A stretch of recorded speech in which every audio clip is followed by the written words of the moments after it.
What do you think about the Scrum Guide, the new one, the 2020? You think it's better than 2000 and 2017? Do you like the evolution of Scrum? Where is it going? Or do you think that it's missing something? I don't know. What's your opinion around the guides? I think it's still in the sweet spot that I think made Scrum the most used framework. So it's specific enough to be applicable, let's say, by the book, which sounds strange, but it's generic enough to allow you for building something as a framework should be doing. Let's say the last update was mostly related to some conflicts in wording, according to me.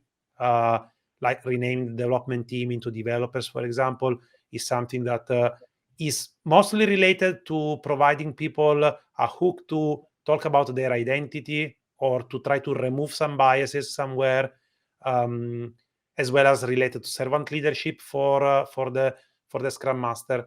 And the thing that I liked the most was the introduction of let's say the formalization of the concept of commitments, because it made it, let's say, it tended to highlight a lot more what Scrum really is. So it's not for building just an iterative and incremental process, but it's much more related to empiricism and applying basically the scientific method to whatever you're doing, regardless of the type of project. So that's why you can apply it everywhere, basically.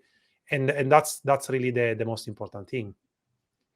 Is there anything that you will change to the guide? Like something that you don't like? I don't know, 15 minutes for the stand-up doesn't make sense, or a single review with the stakeholders at the end of the sprint. Probably I would like to have more constant feedback from the stakeholders in another official event. I don't know, anything that you have thought about?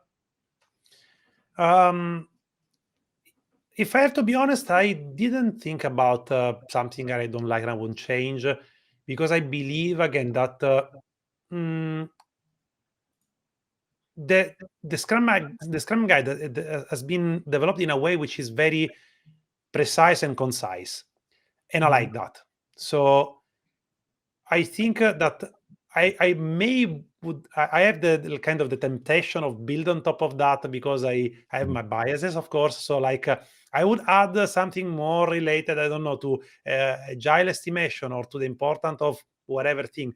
But actually, I cannot think about something I would really kind of change or really push inside the Scrum Guide, like to make it more effective, because I really think it's in the end you could express Scrum by just saying empiricism and scientific method, and that's it.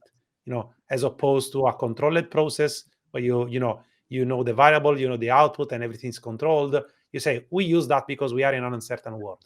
That's it, 2 words. But the fact that actually provides you with something that if I tell to an engineer, apply the scientific method, I'm an engineer, so I would say, okay, fine. If you say this to a doctor, yeah, it's fine. If you say this to someone who maybe got into coding or whatever else by chance or by experience and doesn't have a formal education, that may be difficult, okay, or may not be immediate. So I think the Scrum Guide is perfect as it is, so that's why I wouldn't change that. Because if you follow it just as it is, you would be practicing basically empiricism without knowing it, and that's the great thing of that. So that's where I would be careful of changing.